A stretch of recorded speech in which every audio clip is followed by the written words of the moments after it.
Listo. Buenas tardes a todos. El Jardín Botánico de Bogotá José Celestino Mutis les da la bienvenida al curso Residuos Urbanos en Agricultura Urbana, Compost, Lombricultura y Pacas. En la producción de esta nueva jornada académica presento a mis compañeras María Eugenia Torres, María Claudia Pacheco, Magda Bermúdez y quien les habla, Nancy Mejía López. El evento contará con 2 segmentos. El primero, el curso con el profesional de la subdirección científica. Y el segundo segmento es la parte para las preguntas, las cuales usted puede dejar en la caja de preguntas.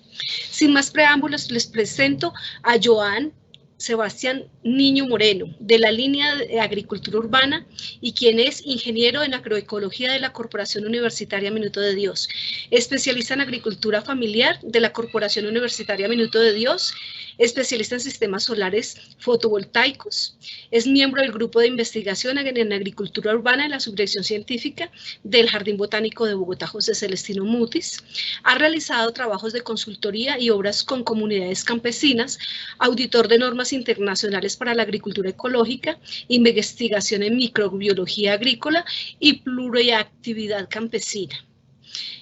Bienvenido, Joan Sebastián. Hola, muchas gracias Nancy, muchas gracias a todos los participantes y nada, agradecido de la invitación.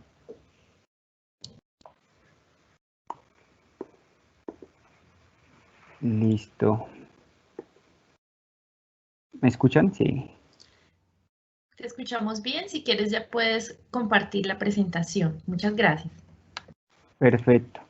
Listo. Entonces, como lo mencionó Nancy, la idea hoy es ver un poco tocar como transversalmente algunos temas relacionados con el compost y los residuos orgánicos, pues para el caso de la agricultura urbana. Entonces, la idea hoy es ver algunas definiciones, el por qué y el para qué hacemos estos o desarrollamos estos compostajes, algunos tipos de compost, digamos que vamos a ver el compost clásico, caliente, algunas nuevas innovaciones como son las pacas digestoras, el vermicompostaje, pues que es con lombrices. Vamos a hacer un pequeño resumen y vamos a hacer unas preguntas y retroalimentación del ejercicio. Entonces, todos sabemos que en nuestras casas pues, se produce gran cantidad de residuos orgánicos. Sabemos que esos finalmente pues, tienen un destino que no es tan deseado, que son los rellenos sanitarios, pero que también se pueden aprovechar. Entonces, muchas veces asociamos el compostaje con, pues digamos, procesos muy complejos o que solo se hacen en grandes extensiones, que se hacen en grandes volúmenes, pero pues no es así, se puede hacer compost pues en nuestras casas básicamente, en pequeños lugares con diferentes técnicas y pues todo ello nos va a ayudar pues a reciclar nutrientes, a fortalecer lo que hoy llaman en día la economía circular, a mitigar el impacto ambiental de consumo porque siempre se desperdicia bastante y a incorporar toda esa materia orgánica pues ya como tal procesada a los suelos, a nuestros jardines, a nuestras huertas urbanas, en fin. Entonces, para comenzar con las definiciones, vamos a comenzar con la composición del suelo. Entonces, es importante que acá hagamos un paréntesis y digamos que hacer compost no es hacer suelo. El compost principalmente es materia orgánica en diferentes estados de descomposición, pero el suelo en sí mismo es un compuesto de minerales, materia orgánica, y organismos vegetales, aire, agua, en fin. Entonces es todo un sistema, lo que llamamos suelo, pero no debe ser confundido con el compost. Y debemos dejar ver el suelo como algo inerte, como sustrato. Si bien las plantas lo necesitan para el sostenimiento, para el anclaje, pues también y para la nutrición, pues también digamos que en el suelo se dan una serie de relaciones que, de las que dependen pues todos los organismos que convergen en la naturaleza.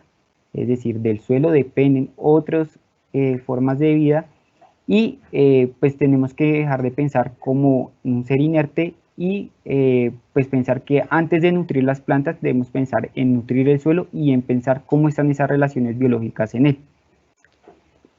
Otra definición que vamos a tocar es la de residuos orgánicos. Entonces a veces creemos que porque aplicamos, no sé, la cáscara de plátano, que es rica por ejemplo en potasio, la aplicamos al suelo directamente, ya estamos diciendo que estamos aplicando materia orgánica. Y sí y no, estamos aplicando un residuo orgánico de origen biológico, pero para que sea materia orgánica tiene que pasar por un proceso de descomposición. Entonces, todos estos residuos orgánicos en la naturaleza dan origen a la materia orgánica. Y la materia orgánica pues está constituida por muchos componentes que son complejos. Hay materia orgánica joven y materias orgánicas viejas, que ya más adelante lo vamos a ver. Y hay que hacer otra distinción de otro concepto que solemos confundir mucho, y es el humus. Entonces el humus, por definición, es una sustancia compleja que se alcanza luego de periodos muy extensos de transformación. Digamos que el humus es la última o las últimas fases de transformación de la materia orgánica. Entonces, el humus no debe ser confundido con la materia orgánica. El humus está contenido dentro de la materia orgánica, pero no es materia orgánica en sí misma. No sé si de pronto me hago entender. Hay otro concepto que normalmente solemos decir y es el relacionado con humus de lombriz. Entonces, las lombrices sí contribuyen a la formación del humus, pero no es que produzcan humus en sí mismo. Es decir, ellas ayudan a todo ese proceso de descomposición, de transformación de la materia orgánica. Efectivamente, después de todos esos procesos se forma el humus, pero pues digamos que es ideal que ya no digamos humus de lombriz, sino vermicompuestos o productos de lombriz. Acá, para que también se hagan una idea, esto es un esquema de todo lo que es el humus, de las sustancias húmicas. Entonces, el humus no es una sola sustancia, no es solo una estructura, sino son varias estructuras y dependiendo del origen, dependiendo de su grado de transformación, pues digamos que va a tener diferentes nombres. Entonces, normalmente también asociamos el humus a los suelos que están un poco oscuros, ya cuando tienen un grado de transformación muy alto, como son las huminas y los ácidos húmicos, y ya algunos que no están tan avanzados como son los ácidos fúlvicos. Otro término que es importante, o algo que es importante mencionar acá, es como los beneficios de la materia orgánica. ¿Por qué es importante la materia orgánica? Porque estamos captando carbono.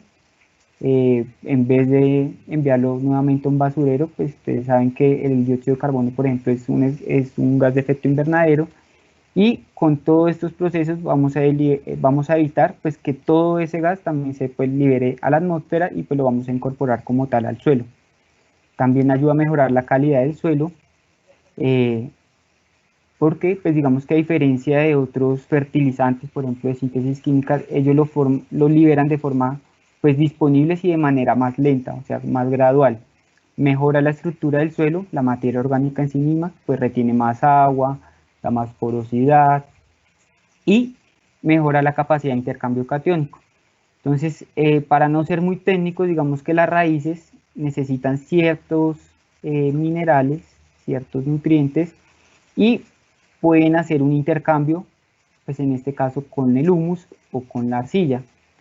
Digamos que a diferencia de las arcillas, los humus tienen mayor capacidad de intercambio catiónico, es decir, le vamos a facilitar la nutrición a la planta, por ejemplo, con estos iones de calcio, de magnesio, de potasio, y vamos a mejorar, pues digamos que por ese lado, el tema de la nutrición en nuestras plantas. Hay otro concepto que quizás más adelante lo van a entender, pero lo explico ahora porque es como común a todos los procesos de compostaje y no muchas veces los tenemos en cuenta, y es la relación carbono-nitrógeno. Digamos que para hacerlo simple, la relación carbono-nitrógeno es la cantidad de carbono que se tiene respecto a la cantidad de nitrógeno en un material. Ahora, entre más nitrógeno tenga cierto, digamos, residuo orgánico, mayor va a ser la velocidad de descomposición, y entre mayor sea el contenido de carbono, pues va a ser mucho más lento. Entonces, para este caso va a ser más fácil compostar un estiércol, por ejemplo, que tiene una relación carbono-nitrógeno 17:1, que un rastrojo de trigo, que tiene una relación carbono-nitrógeno 80:1. ¿Por qué? Porque los microorganismos que hacen, o los organismos vivos que realizan ese proceso de descomposición, necesitan más fuentes de nitrógeno. Entonces, ¿qué pasa, por ejemplo, cuando aplicamos fuentes de energía, fuentes de compostaje que no han sido maduradas y que son muy ricas en nitrógeno también? Pues que cuando las incorporamos al suelo y digamos que en vez de aportar nitrógeno al suelo, estamos agotándolo, porque los microorganismos pues también necesitan de ese nitrógeno y van a empezar a competir con la planta. Entonces a eso se le llama hambre de nitrógeno. Hablando ya de compostajes, quizás ya algunos tengan ideas, quizás otros más adelante lo vamos a entender un poco mejor, pero digamos que no es aconsejable aplicar compostajes inmaduros.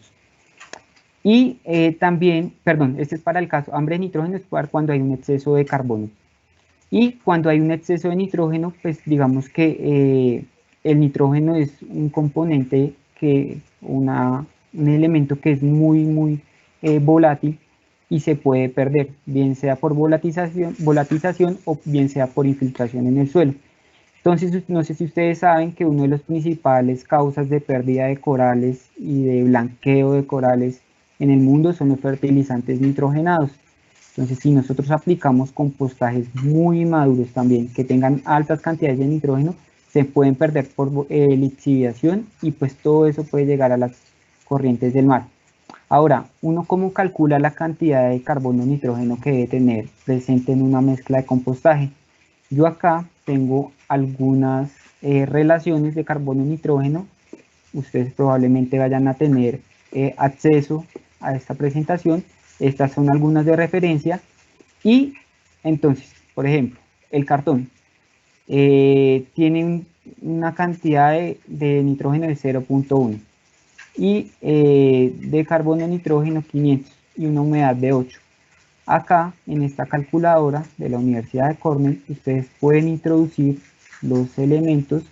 Yo acá hice un ejemplo sencillo de cómo sería pues esa cantidad.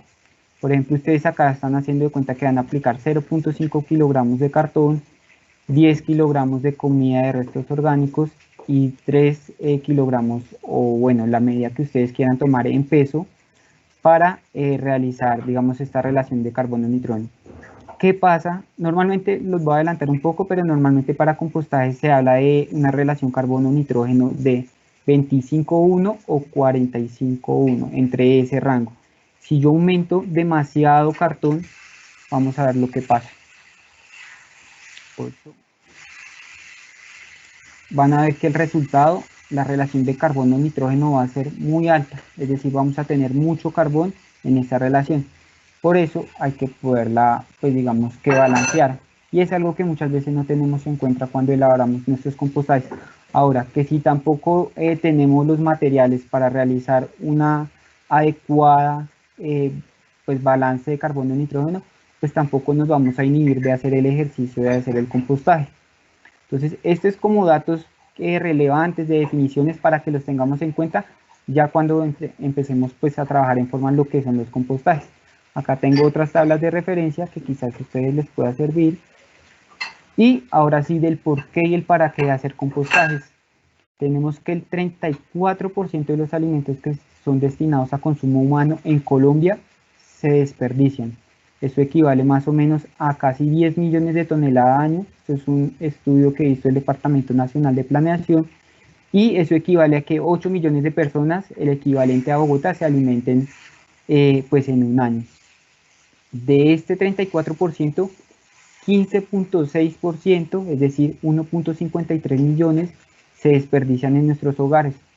Tenemos que empezar también a mirar cómo es la relación con la alimentación. A veces confundimos calidad con ver el tomate más lindo, más esto, y generamos muchos desperdicios. Pero bueno, digamos que eso es harina de otro costal. Lo importante acá es mirar la cantidad de alimentos que estamos desperdiciando en nuestros hogares y que todos esos materiales son fácilmente compostables.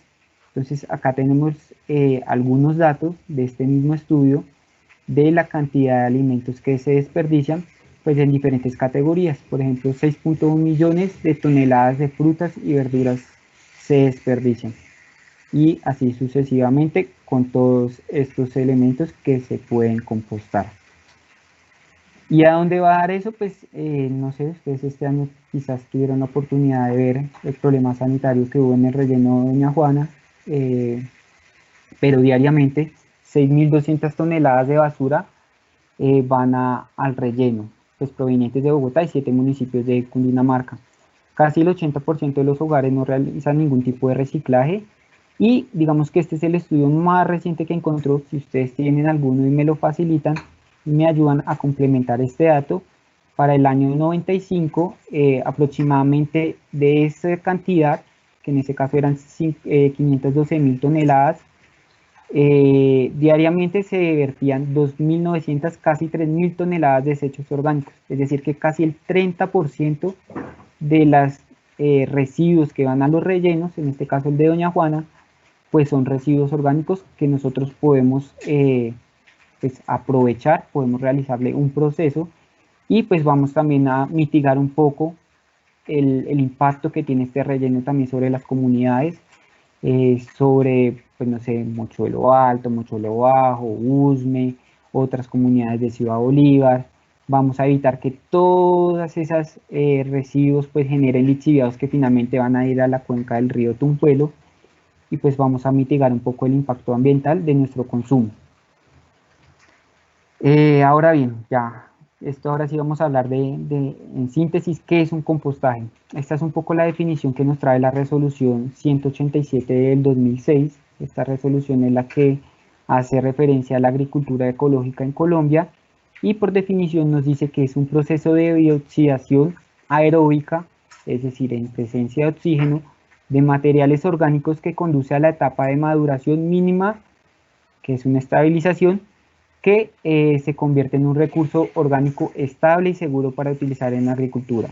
Esto es un término pues muy relacionado con la agricultura, obviamente, y este es un esquema básicamente de lo que sería un compostaje. Entonces tenemos unos residuos orgánicos que ya los hemos visto, muchas veces son restos de cocina, papel, ojo, el papel acá tiene que ser sin tintas, pelos, plumas, virutas, pero también que no hayan sido tratadas químicamente, restos de cosecha, de jardinería. Yo sé que muchos de ustedes ya están relacionados con el concepto de compostaje, que en presencia de oxígeno, microorganismos, hay algunas veces en los que los compostajes a nivel industrial se utilizan microorganismos muy específicos, como lactobacilos o algunas levaduras, que van a acelerar el proceso y van a, pues, a mejorar la calidad del compostaje, pero en sí mismo, si ustedes realizan compostaje con las materias primas, con estos residuos orgánicos, los microorganismos que están presentes acá, ellos también tienen la capacidad de hacer ese compostaje. Entonces van a estar presentes los microorganismos, los residuos orgánicos y en presencia de oxígeno y agua, y por un lado vamos a tener la producción de dióxido de carbono, agua y otros compuestos gaseosos. Cuando el compostaje digamos que no se airea demasiado, por ejemplo, se pueden producir otros tipos de gases, pues porque ya es un proceso anaerobio y por ejemplo como el gas metano. Y vamos a tener por un lado calor, producto de toda esa actividad microbiana, y finalmente vamos a tener nuestro compost. Entonces esto es más o menos lo que sería un compostaje. Ahora yo sé que ustedes conocen clásicamente este tipo de compostajes que son en pilas, hay otros que lo hacen en camas, y que lo importante aquí, que se cumplan digamos que estas condiciones. Yo acá les traigo pues algunos datos de referencia. Por ejemplo, acá nosotros en Colombia tenemos la norma técnica colombiana 5167, que es para la producción de compostajes. Ella les va a hacer un poco más, va a ser un poco más rigurosa pues, como en cómo hacer un compostaje y cuál debería ser la calidad óptima de un compostaje. Pero pues acá tenemos una regulación que es pues la norteamericana, que nos dice que la relación carbono-nitrógeno de las que les venía hablando, es decir, cuando vamos a introducir nuestros residuos orgánicos, tiene que ser más o menos entre 25.1 y 40.1. En la calculadora pues que les enseñé de la Universidad de Cornell, pues les va a quedar mucho más fácil hacer esa estimación para saber qué cantidad de material puedo revolver con otra cantidad. Dice que también para el caso de compostajes en recipientes cerrados, esos que tienen chimeneas o que son aireados artificialmente, la temperatura tiene que estar entre 55 grados centígrados y 76 grados centígrados por un mínimo de 3 días. Y para el sistema de pilas, que es el que ustedes han visto de pronto también a nivel industrial, que es ya con maquinaria pesada que se hacen los volteos, dice que esa misma temperatura se tiene que cumplir, pero en 15 días y tiene que tener un mínimo de volteos de 5 veces.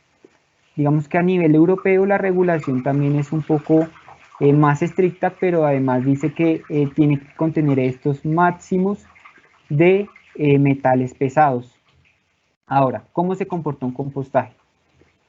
Vamos a situarnos primero acá. Esta es la curva de la temperatura.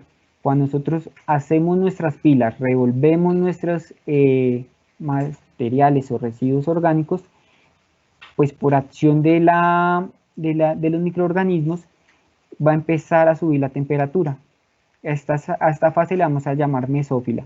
Ya cuando llega un pico, acá ya empiezan a cambiar ciertos microorganismos que se llaman microorganismos precisamente termófilos, pues se va a llamar una fase mesófila y vuelve a bajar como a una fase mesófila. Entonces, si ustedes se fijan, esto parece una campanita, se le llama una campana de Gauss. Así es como se comporta la temperatura en un compostaje. ¿Por qué es importante que la temperatura se cumpla? Porque digamos que cuando a veces se compostan, que no es muy recomendable, heces de animales, humanas o otro tipo de heces, allí podemos encontrar algunos microorganismos que no son deseados, como por ejemplo coliformes fecales, salmonelas y otros microorganismos que a estas temperaturas, pues digamos que ya no las pueden soportar y mueren.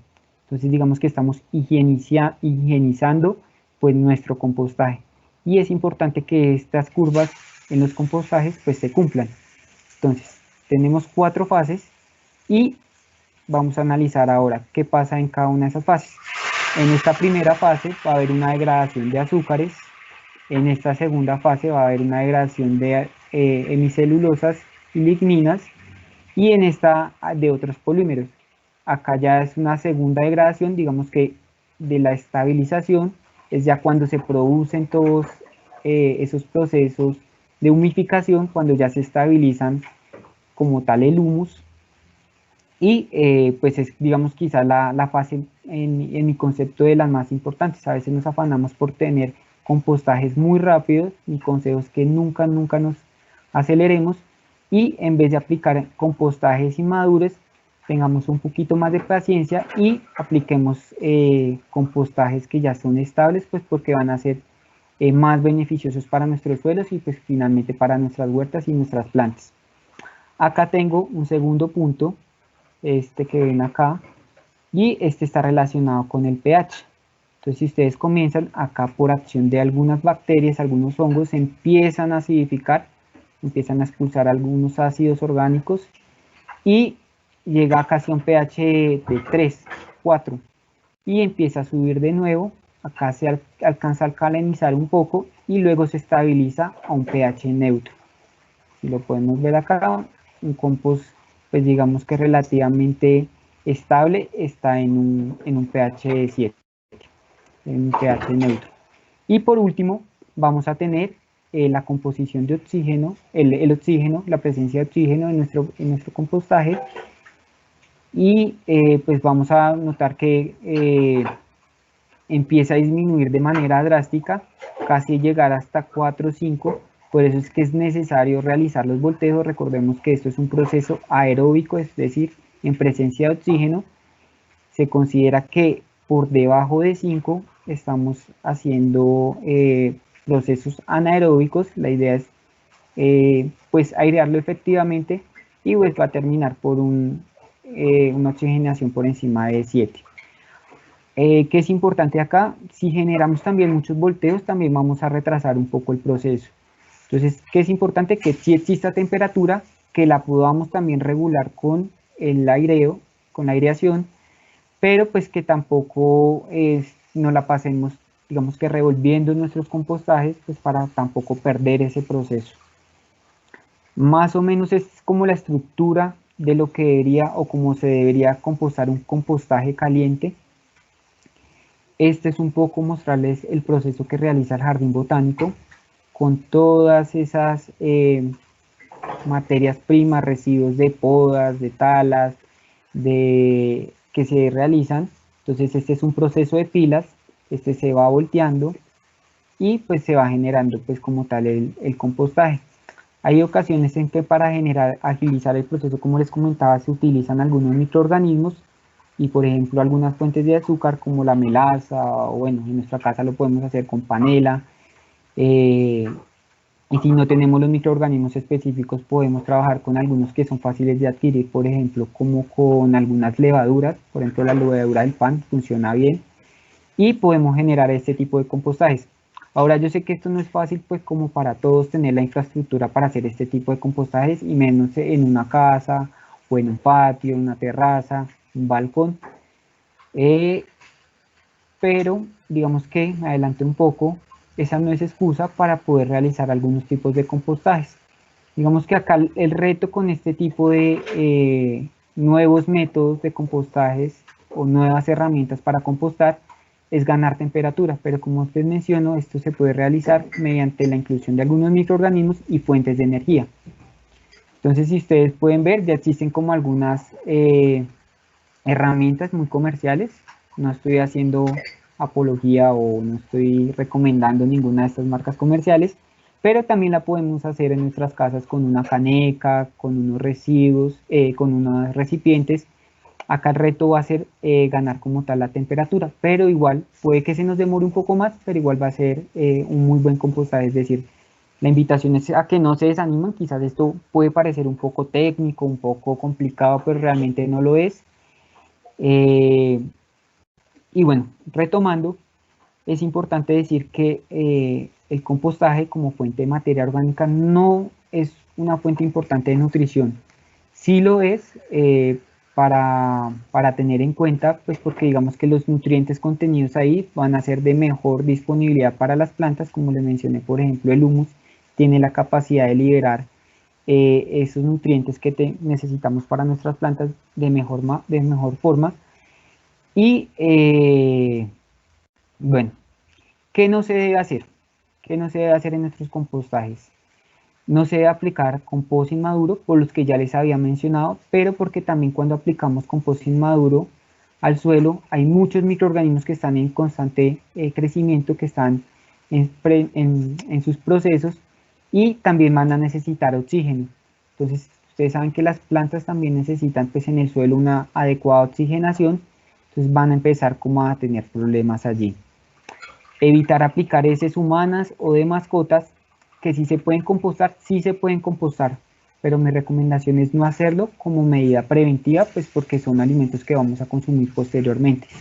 Si lo vamos a hacer, pues idealmente pues aplicarlo a árboles frutales, a especies que pues digamos no van a tener contacto directo con el suelo. Para el caso de hortalizas de hojas casi que definitivo no hacerlo. Y tampoco aplicar algunos ingredientes como aglomerados, tabacos, detergentes, animales muertos y alimentos cocinados, especialmente fritos. Esos alimentos o esos residuos orgánicos no son recomendables para nuestro compostaje. Ahora, digamos que yo sé que muchos de ustedes han tenido ya, o algunos no, para algunos de ustedes esto es nuevo, relación con las vacas digestoras, digamos que se han vuelto muy populares en Bogotá, y la idea es que mostremos que esto es otro proceso de compostaje. Digamos que su principal promotor, el profesor Silva, indica que esto es un proceso anaeróbico. No es del todo así, pero sí va a ser reducida la cantidad de oxígeno que va a dar acá. Básicamente, al igual que el compostaje, consiste en apilar residuos orgánicos, en este caso en una formaleta. Lo que él recomienda es una formaleta de 1 metro por 1 metro por 1 metro. Se va a prensar, y pues se va a empezar a incorporar hasta formar una pila. Entonces, este es un ejercicio que se realizó en Puente Aranda por unos jóvenes que están haciendo como una recuperación del espacio público y pues están realizando pues como tal estas pacas digestoras. Entonces acá les dejo un poco el video de cómo se realiza una paca digestora.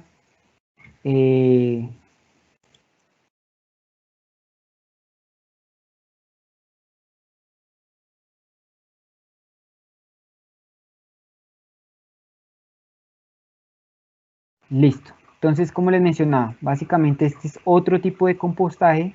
El residuo final va a ser otro tipo de compost. Se van a agregar también residuos orgánicos. Se va a generar pues esta pila y esta misma pila se va a transformar por acción también de los microorganismos y algunos artrópodos, algunos insectos que van a hacer también la descomposición. Es quizás un proceso más largo al compostaje clásico que les mostré en un principio, pero pues igualmente también finalmente se va a transformar todos esos residuos orgánicos en materia orgánica. Ahora, por definición, las pacas digestoras es un proceso netamente biológico, aeróbico, que favorece la interacción entre microorganismos y artrópodos para la degradación de residuos orgánicos que termina con la producción de compost. En las pacas digestoras también se produce calor, también se produce energía, especialmente pues en el centro. De pronto para los que ya tienen un poco más de conocimiento, yo sé que esto es mucha información y que quizás ustedes van a quedar con muchas dudas, pero pues digamos que algunas de las recomendaciones que nosotros hacemos es que a veces en periodos o épocas lluviosas pues tengan cierta cubierta, si bien todos estos procesos necesitan de agua porque son, pues digamos que hace presencia microorganismos que necesitan del agua para hacer los diferentes procesos metabólicos, pues digamos que tampoco es muy recomendable dejarlo en épocas lluviosas porque se pueden generar lixiviaciones. Que en los bordes, acá en estos bordes, se coloquen materiales o residuos secos. ¿Por qué? Porque vamos a evitar primero que salgan pues algunos gases, vamos a evitar que se liberen, y por el otro lado también ayuda a mejorar la estructura. Y también cuando incorporamos los residuos orgánicos que tienen mayor cantidad de humedad en el centro, pues también vamos a favorecer evitar como tal la exposición o la liberación de calor y de pronto de quizás malos olores, pues de pronto por haber procesos anaeróbicos. Lo mismo, con las heces que si se pueden incorporar, no se pueden incorporar, yo definitivamente no recomiendo no incorporarlas, más por un principio de precaución que porque no se pueda.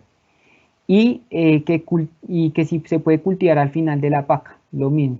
Yo aconsejo que sí, cuando ya esta paca está definida y ya todo esto se convierta en materia orgánica, es aconsejable cultivar acá arriba, pero lo mismo, tampoco es aconsejable como especies que tengan contacto con el suelo, es decir, hortalizas de hoja, de pronto algunos frutos que puedan verse en contacto con el suelo, como con, no sé, algunos pepinos, algunas curcubitáceas, por colocarles algún ejemplo.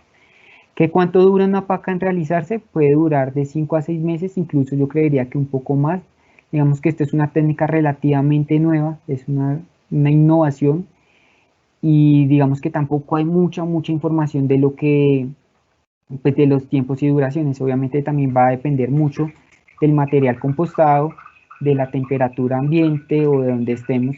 No es lo mismo compostar en la altura de Bogotá que compostar pues en la costa o en donde existe más temperatura, y vamos a tener rendimientos de residuos orgánicos de 4,1 o 3,1, es decir, que por ejemplo, por cada 4 kilogramos de residuos orgánicos vamos a tener 1 de compost, o 3 kilogramos y 1 de compost. Esa va a ser como la relación de producción.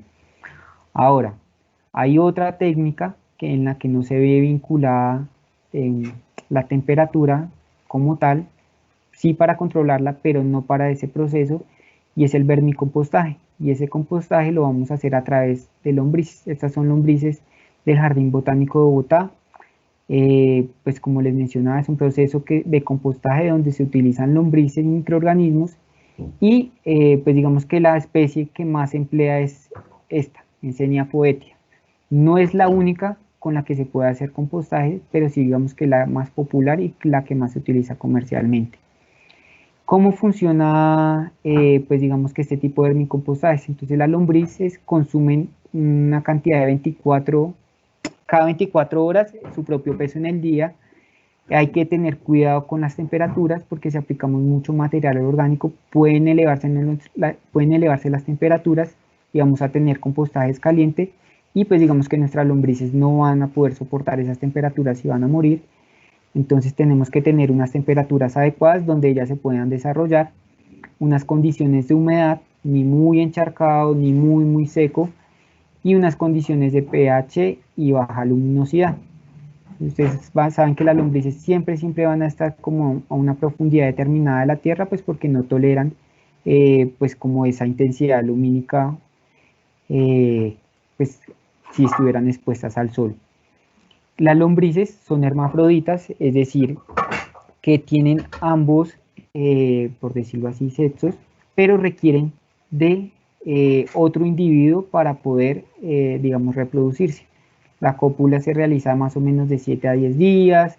En cada cópulo, digamos, cada huevecillo hay de 12 a 12 lombrices y emergen a los 21 días de ser depositadas.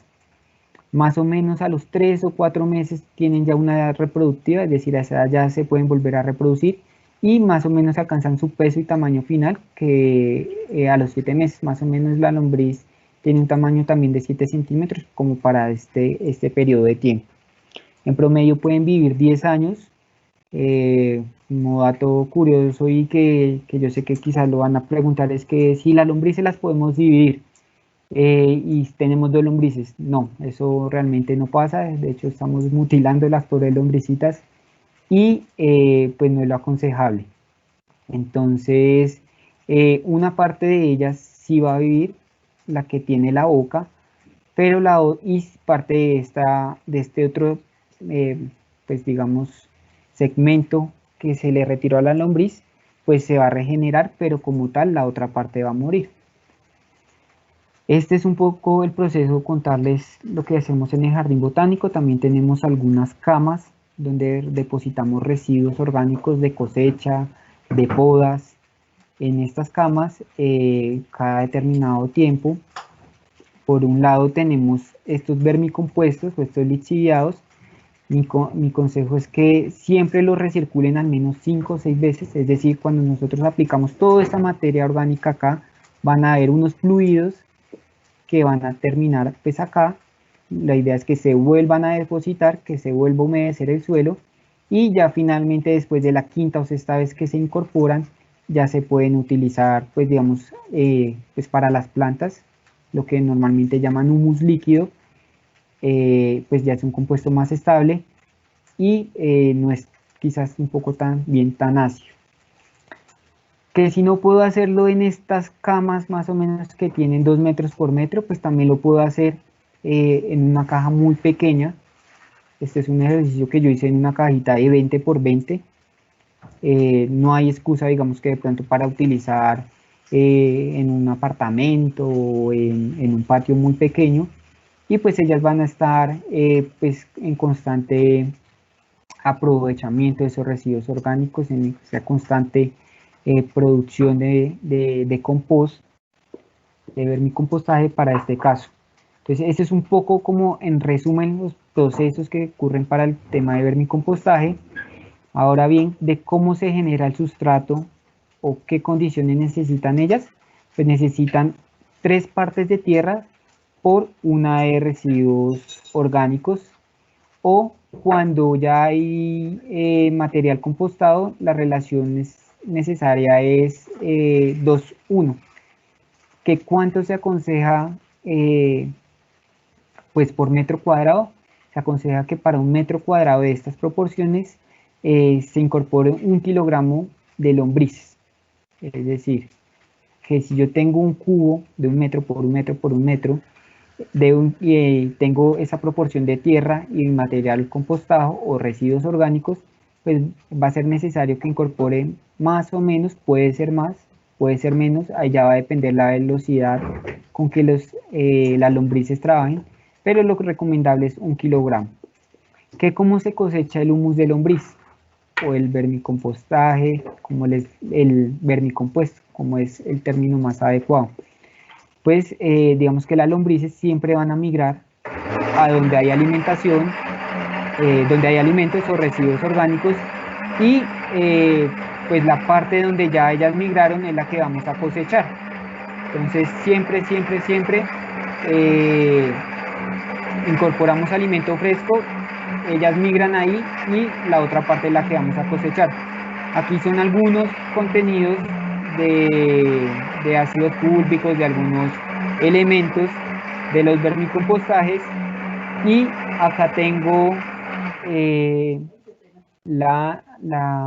una comparación entre un compost y un humus de lombriz. Acá vuelvo y le repito, debemos evitar decir humus de lombriz, que no está del todo mal, pero pues digamos como por recomendación técnica mejor digamos vermicompuesto.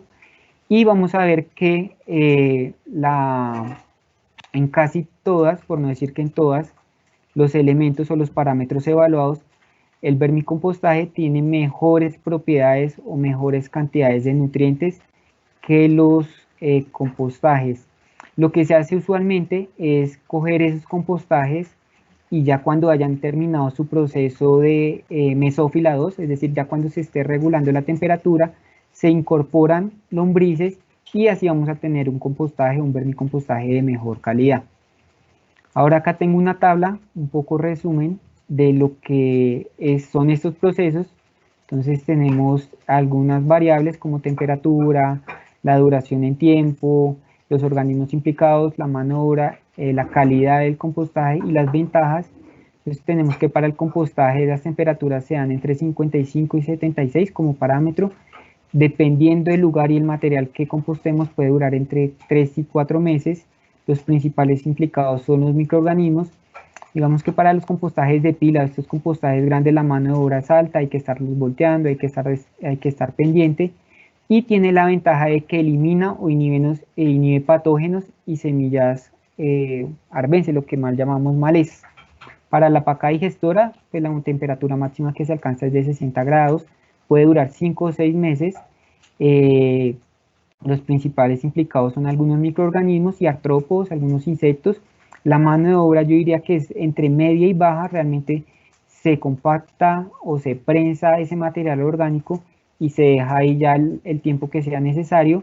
La calidad pues en todos va a depender del origen de los residuos, y digamos que la ventaja digamos con esta paca digestora, pues como les decía, las temperaturas no tienden a ser tan altas, es relativamente menos mano de obra y es un proceso que necesita pues todavía ser un poco más investigado. Y por último tenemos el vermicompostaje. No necesita una temperatura alta como tal, necesita una temperatura ambiente donde se puedan desarrollar. La duración del vermicompostaje pues va a depender de la cantidad de lombrices que utilicemos. El principal organismo implicado son las lombrices, aunque también van a hacer muchos procesos otros microorganismos. La mano de obra yo diría que es media y en mi concepto, pero yo esto ya es como a título personal, es como lo más ideal como para lugares muy pequeños. Tienden a retener, digamos que el producto final tiende a retener más nitrógeno, se libera menos, pues porque no hay temperatura. La aireación la realizan las mismas lombrices, como les decía, es ideal para espacios pequeños, y pues que la desventaja un poco es que es necesario controlar las plagas y pues otras cositas, pero digamos que en términos de tamaño, espacio, capacidad, pues para mí la ventaja siempre va a ser el vermicompostaje, además porque es un compost de mejor calidad como ya les había mostrado. Listo, entonces creo que hasta acá va un poco la presentación. Yo sé que esto es un brochazo, que son muchos conceptos un poco ladrilludos, un poco conceptos muy técnicos, pero yo lo hice así un poco porque muchos de ustedes ya conocen cosas muy básicas del compostaje, ya han elaborado compostaje, pero quizás tampoco tenían como en el radar esos conceptos de carbono, nitrógeno, de las curvas de temperatura. Y pues digamos que la idea hoy era no profundizar tan al detalle, pero sí brindarles como más herramientas de cómo se debe elaborar un compostaje, de qué tipos de compostajes hay y ya la idea es que ustedes pues evalúen cuál es el método que más les gusta, el que más se adapta a ustedes. Digamos, antes de pasar a preguntas, y me tomo acá un poquito del tiempo, yo sé que estoy un poquito demorado, pero la idea es que ustedes realicen un compromiso ciudadano, y la idea es que elijan alguna de estas 4 actividades que yo les propongo acá. La primera es calcular la cantidad de residuos orgánicos que se generan en mi hogar, y vamos a hacer un poco de conciencia de la cantidad de material que estamos enviando a los rellenos.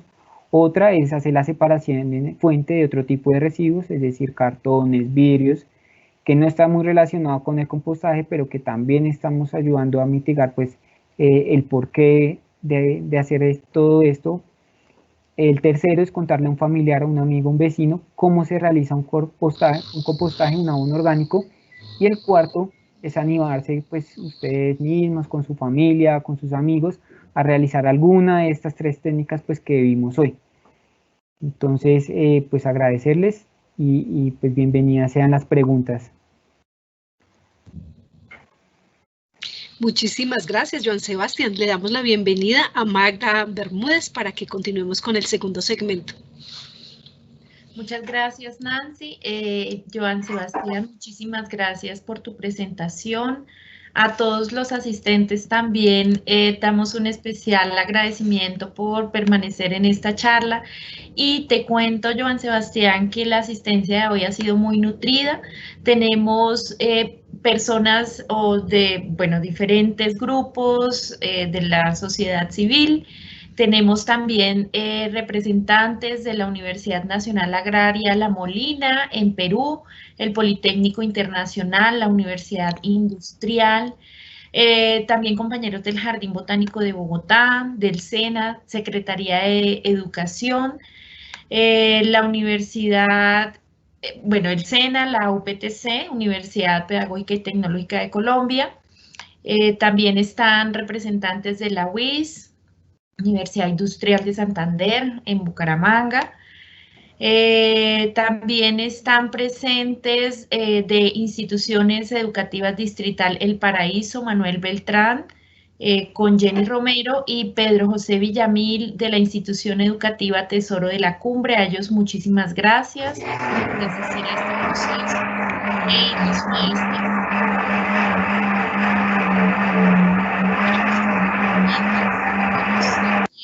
¿Será? Listo, creo que ya. Bueno, entonces tenemos varias preguntas, Joan Sebastián, entonces vamos a comenzar. Claudia Bolívar nos menciona que ¿cuál es el material seco ideal para la paca? Ha intentado con hoja seca y acerrín, pero parece que no funciona muy bien. Entonces, ¿tú qué podrías recomendar al respecto? Tienes el micrófono apagado, si quieres. Ok, como les comentaba, digamos en términos de descomposición, pues si utilizan materiales muy secos, pues van a ser muy ricos en lignina o en otros componentes que van a ser difíciles de degradar. Pero cuando yo hablo de estructura de la paca, digamos que los residuos de pastos o las podas en los bordes funcionan muy bien para dar estructura. Ya para compostar, pues digamos que ahí sí tendrían que, no podría tratarse solo de material seco, como esas hojarascas que ella nos menciona, sino tendríamos que incorporar un material que sea más rico en nitrógeno, es decir, unos residuos de cocina, algunas herbáceas, algunas plantas que sean como muy carnosas y pues que tengan alto contenido de nitrógeno. Bueno, con eso podríamos también responder, ella también nos menciona qué tanto se recomienda entonces la adición de maleza en la paca. Digamos que con la paca no podría aseverarlo, pues porque no hay estudios, pero digamos que cuando incorporamos maleza o material, residuos de cosecha que quizás pueda estar enfermo, como no tiene una temperatura tan alta, pues no podemos asegurar una efectiva higienización. Inclusive, pues digamos que hay estudios que algunas enfermedades, como por ejemplo Fusarium, pueden soportar pues, temperaturas por encima de los 70 grados. Entonces, digamos que la desventaja con la paca en ese sentido es que podríamos, no lo estoy aseverando, pues propagar esas malezas a nuestras huertas o de esas enfermedades. Listo. Juan López nos pregunta, ¿se ha planteado modelos de compost acelerado o Takakura acá en Bogotá? No, me corchó. Pues digamos que compostes acelerados, de pronto como más popular es el bokashi, en el que se utilizan, pues ya es un compost que puede estar prácticamente en 2 o 3 meses, pero digamos que eso también, como les repito, depende del material que se composte. Otros métodos, la verdad, no los conozco a profundidad de compost acelerado. Listo. Él también nos pregunta cómo manejar la presencia de insectos o moscos en la elaboración del compostaje, ya que es una problemática pues que se tiene poco control de ella.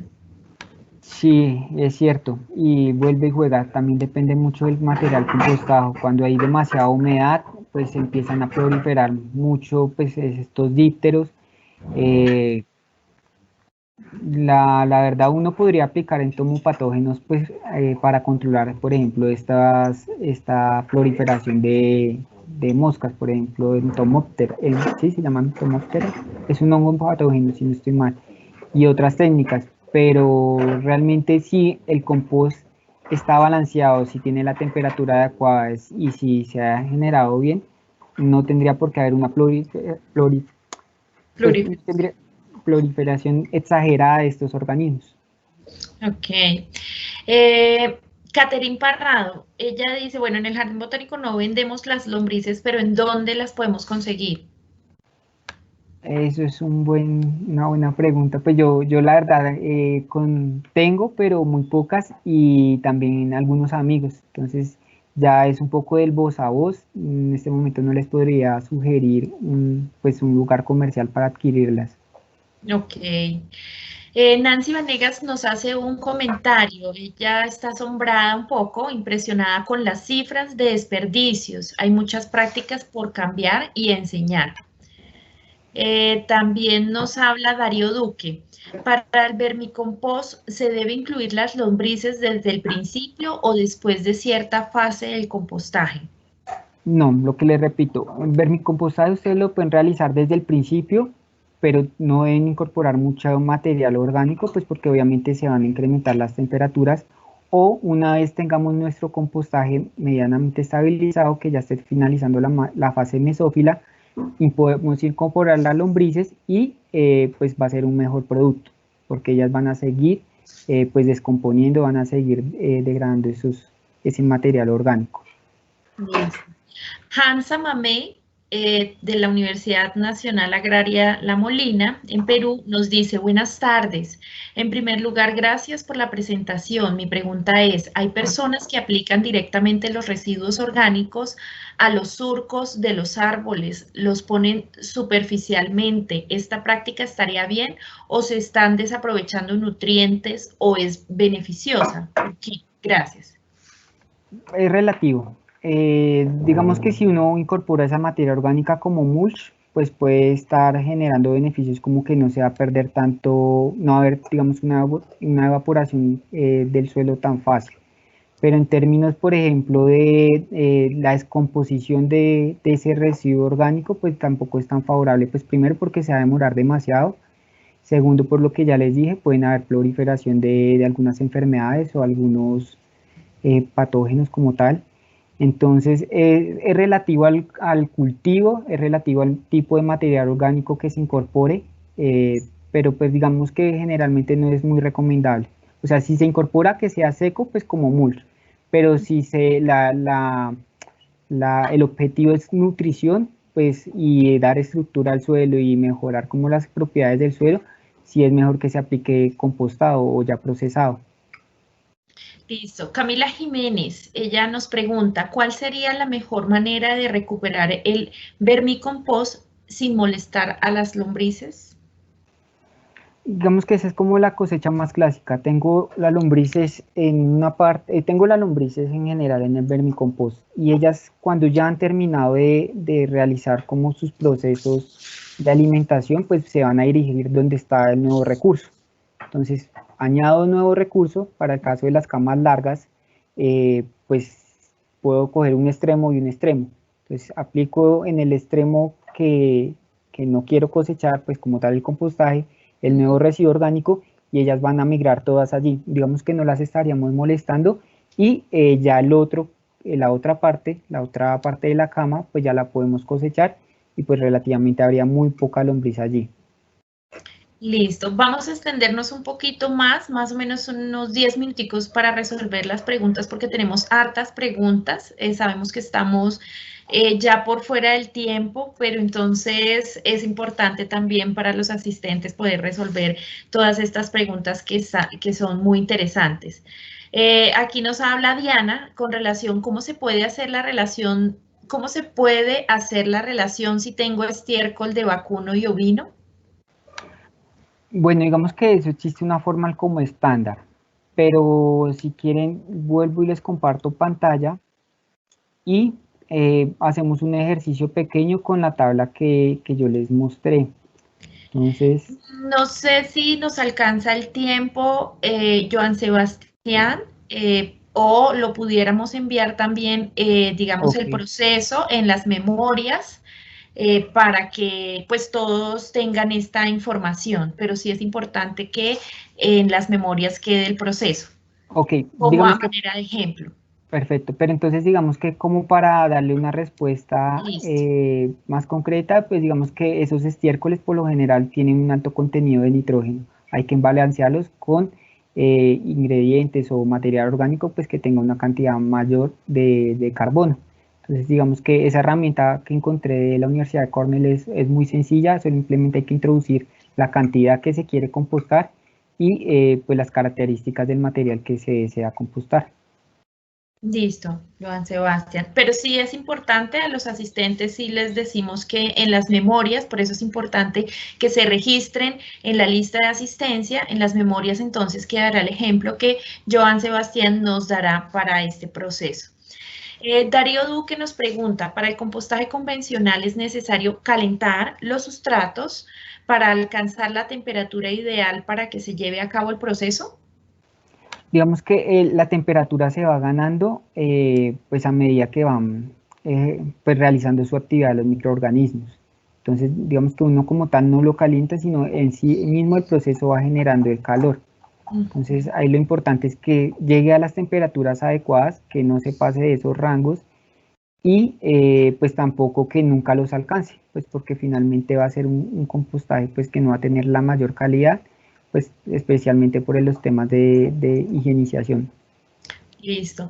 Juliana nos hace una pregunta bastante interesante, la cual voy a complementar con la que hace Claudia Bolívar, y Juliana nos dice, buenas tardes, quisiera saber cómo se hace el compostaje en canecas en casa sin generar malos olores para los vecinos, y asimismo Claudia Bolívar nos pregunta cómo manejo el tema de los lixiviados en el compost o del compost.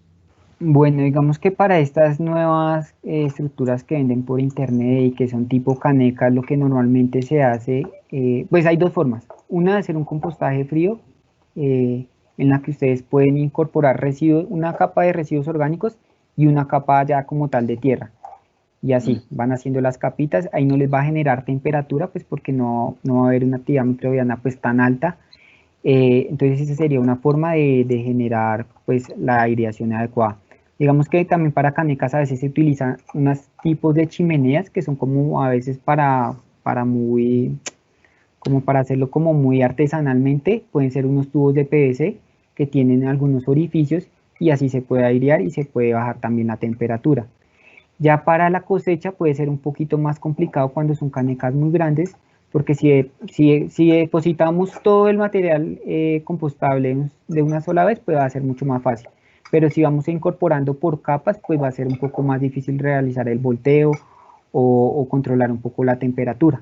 Entonces, si es una buena pregunta, no sabría en este momento cómo respondértela, cómo generar los volteos en esas canecas. Y para el tema de lixiviados, pues normalmente esas canecas se les puede se les puede colocar un nipple en la parte de abajo, se recoge el lixiviado y se reincorpora. Básicamente sería como la solución.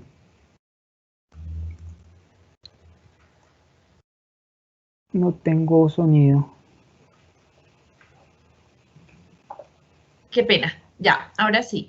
Jenny nos pregunta, buenas tardes, tengo un lote en un municipio de Cundinamarca de bosque de niebla. ¿Qué tipo de conspira es recomendable en este espacio? Varias veces he intentado el de pila, pero al cabo de 5 días hay demasiados insectos y el olor es muy fétido.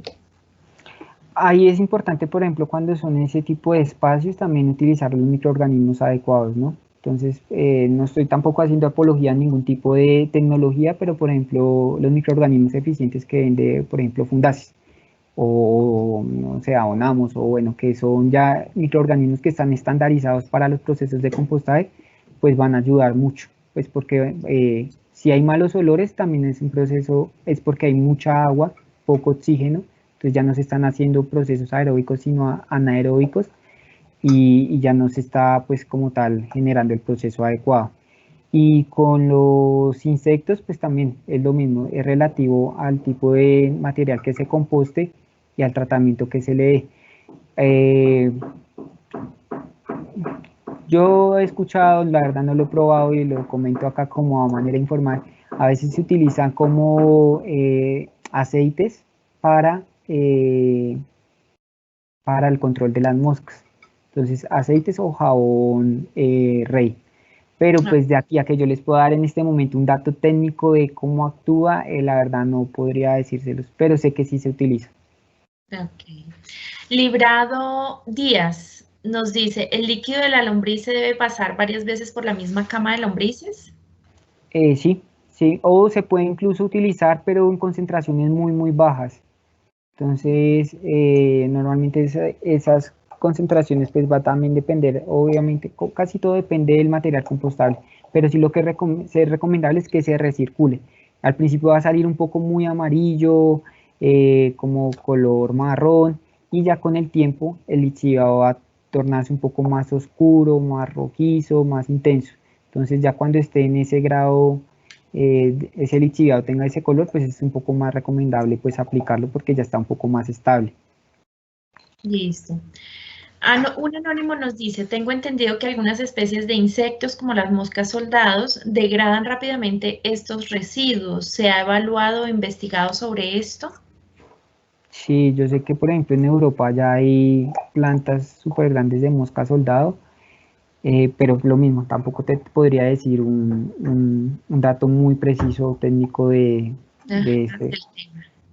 Listo. Carlos Martínez, ¿qué ocurre si siembro directamente sobre vermicompuesto? ¿Se quemarían las plantas? Si el compostaje está inmaduro, sí, vamos a tener va a haber un fitotoxicidad. Si el compostaje es maduro, el compostaje es como un buen vino, hay que dejarlo añejar bien para que esté bien. Entonces la idea es que no nos afanemos porque nuestro compost ya esté rápido, sino sí se puede utilizar. De hecho hay mucha gente pues que como no tenemos acceso como tal al suelo en las huertas urbanas, pues el compost básicamente nos sirve de sustrato también y también va a aportar ciertos nutrientes y pues se puede sembrar, sí se puede hacer. Listo. Claudia Bolívar, ¿cómo controlamos los metales pesados en el compost casero? Por ejemplo, para el caso a veces el compost también se revuelve en fases finales, ya cuando hay procesos agroindustriales o se quieren incorporar ya cultivos comerciales que les agregan cierto tipo de rocas. Para el caso de Colombia, hasta donde yo sé, realmente, por ejemplo, la roca fosfórica y ese tipo de roca no contienen grandes cantidades de metales pesados. Y para el caso ya específico del compostaje, pues es evitar pues residuos que puedan contener ese tipo de metales pesados. Por ejemplo, los papeles, los periódicos que tengan tintas brillantes, pues por lo general esas tintas tienen contenidos de metales pesados, entonces evitar añadir ese tipo de residuos. Listo. Un anónimo nos dice, bueno, buenas tardes, buena charla. Mi pregunta, ¿ha utilizado los EM, no sé a qué hace referencia, en el proceso de compostaje y cómo han sido estos resultados? Bien, la verdad, lo que les menciono, el LM, los microorganismos eficientes, pues ayudan bastante al proceso, pues digamos que sí lo aceleran. También digamos que estos microorganismos pues están destinados o esa tecnología es, pues se logró, pues bajo unos estudios y bajo ciertas características técnicas, pues que eran esos microorganismos los que se debían utilizar. No son los únicos, obviamente, eso ya depende de las casas comerciales, pero sí funciona pues muy bien. A un anónimo, si el abono en casa se cuela para sacar lombrices con la parte gruesa aparte, el colado es como impermeable. ¿Qué le hace falta o por qué pasa esto? No entiendo muy bien la Si el pregunta. abono en casa se cuela para, bueno, debe ser, se selecciona para sacar lombrices con la, no le entiendo muy bien, con la parte gruesa aparte, el colado es como impermeable. ¿Qué De le pronto, hace falta o por qué pasa esto?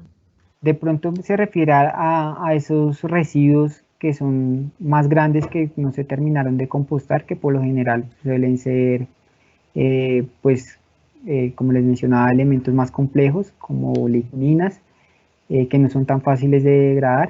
Entonces, cuando uno, pues, si bien entiendo la pregunta, termina de colar ese compostaje, lo que queda son esos residuos, pues, porque no son tan fáciles de descomponer. Listo. Otro anónimo, o bueno, no sé quién es la persona que nos hace esta pregunta, dice, ¿la lombriz de suelo es útil para el vermicompost? ¿Cómo medir la calidad del vermicompost y del compostaje? ¿Se puede cultivar comidas sobre una paca biodigestora?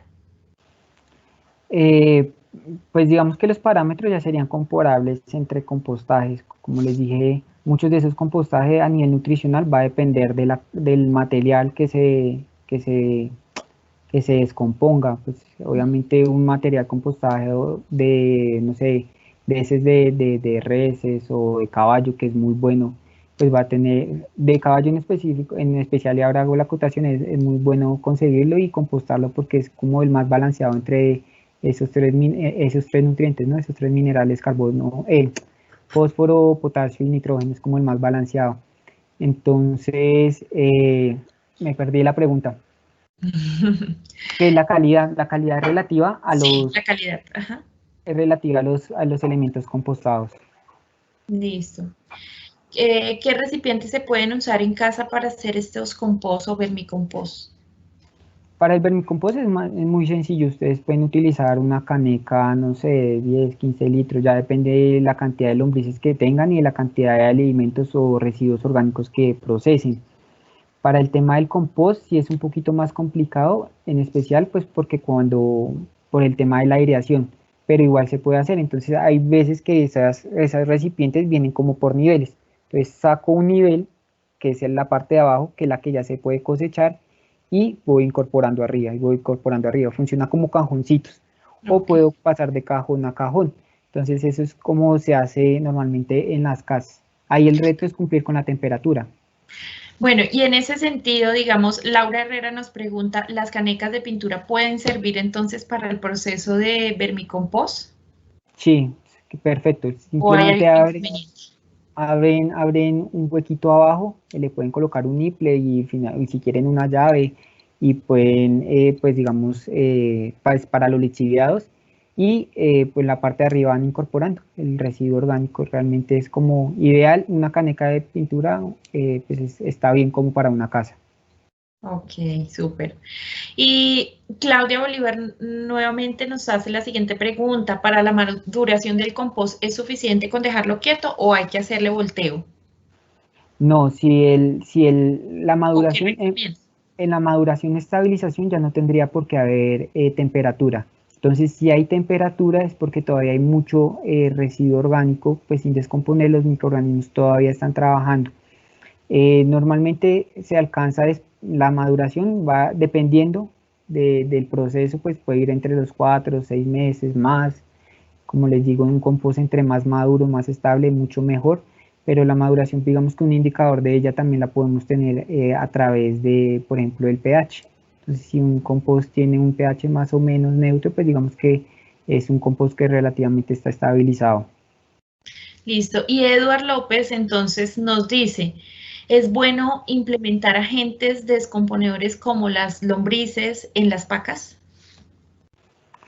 Eh, No sabría responderte exactamente, pero si vamos al principio o sea, después de que el proceso terminó, yo lo recomendaría.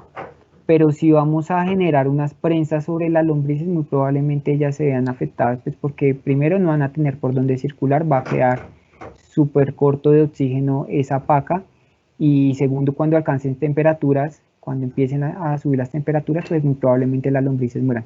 Entonces, una vez haya pasado todo ese proceso de la paca, de haber alcanzado la temperatura y también haberse regulado, porque también pasa, pues sí es deseable pues, incorporar las lombrices. Listo. Felipe nos dice, teniendo en cuenta que el vermicompost funciona a temperaturas relativamente bajas, ¿existe riesgo de supervivencia de patógenos? Sí existe un riesgo de supervivencia de patógenos, ahí ya depender del material que está compostado. Igual también, no es que no se pueda utilizar, se pueden, pues digamos que añadir otras técnicas, o se puede suprimir esa patogenicidad con otros microorganismos que puedan generar competencia o que le puedan generar pues ciertos metabolitos que inhiban la presencia. Por ejemplo, no sé, un tricoderma o otro tipo de organismos, pues pueden inhibir esa presencia de patogenicidad. Listo. Y con respecto al compostaje en canecas, ¿en cuánto tiempo podría usar ese compostaje y en qué proporción para sembrar? Entonces recordemos que más o menos una lombriz consume su peso en 24 horas.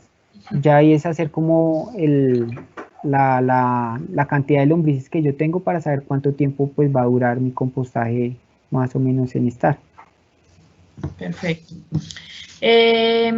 Aquí nos hablan nos quedan unas 3 preguntitas más. Dice, la lombriz común de suelo es útil para el vermicompost, y también esta misma persona nos dice, el pino y el eucalipto son favorables para un compost. Para un compost de pronto sí, no, porque a veces tiene altos contenidos de taninos, y también son estructuras muy difíciles de compostar, igual que de poderse compostar, se pueden compostar. Y si las lombrices comunes que él llama, o de pronto hay algunas lombrices nativas, pues digamos que no se ha profundizado mucho en este tipo de estudios. Se lo pueden hacer porque igual son anélidos que pueden generar esa transformación de la materia orgánica, pero digamos que ya a nivel comercial no conozco otras lombrices que estén pues comercialmente, sean comercializados con ese fin. Pero sí, claro que lo tendrían que hacer. Obviamente quizás no sean tan rápidas, quizás sean más rápidas. Creo que hace falta profundizar pues en esos temas. Listo. Bueno, Laura Herrera está con la inquietud sobre la caneca de pintura, y ella nos dice que al tenerla, ella tiene que mover el vermicompost, o sea, al realizar el proceso en la caneca de pintura. Ahí en esas canecas lo primordial es eso, que no vayan a generarse procesos anaeróbicos, es decir, no aplicar solo residuos orgánicos, sino revolverlo, por ejemplo, como decía ahí la guía, tres partes de tierra con una de residuos orgánicos, o dos partes de tierra con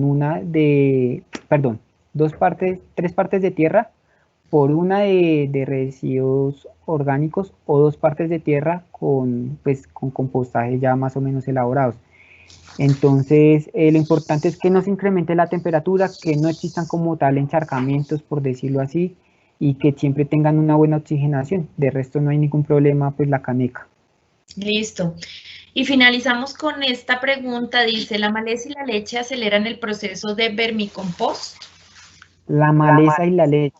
Bueno, depende a lo que le llamemos maleza. Por ejemplo, la ortiga es un acelerante de compostaje, pues porque también tiene altos contenidos de nitrógeno, pero además hay ciertos organismos que están asociados a ese tipo de planta. Por ejemplo, hacen purines de ortiga para acelerar el compost. Y el otro organismo, ¿cuál era? Ah, bueno, la leche o los productos lácticos, sí, porque ahí se encuentran bacterias acidolácticas que también aceleran ese proceso y pueden generar pues la descomposición. Entonces sí es recomendable, si ustedes tienen un yogur que está pasado o una leche y la quieren incorporar, obviamente no es muy económico, pero si de pronto se les pasó, se les venció y la quieren utilizar, lo pueden hacer pues en sus compostajes. Listo. Pues Joan Sebastián, muchísimas gracias por tu conocimiento. Doy paso entonces a Nancy para dar cierre al proceso. Gracias. Muchísimas gracias a todos los asistentes. Les informamos que la próxima semana en el Jardín Botánico estamos realizando la Semana de la Investigación que va del 15 al 21 de diciembre, que tendrá como objetivo dar a conocer los resultados de las investigaciones desarrolladas por la Subdirección Científica al público en general y a la comunidad del Jardín Botánico. Durante esta semana tendremos invitados especiales del Instituto Sinchi, Humboldt, Agrosavia, así como presentación de libros científicos. Para más información los invitamos a que nos consulten en nuestra página web www.jbb.gov.co. Muchísimas gracias a todos por su asistencia y los esperamos la próxima semana para que nos acompañen en nuestra Semana de la Investigación. Muy buenas tardes.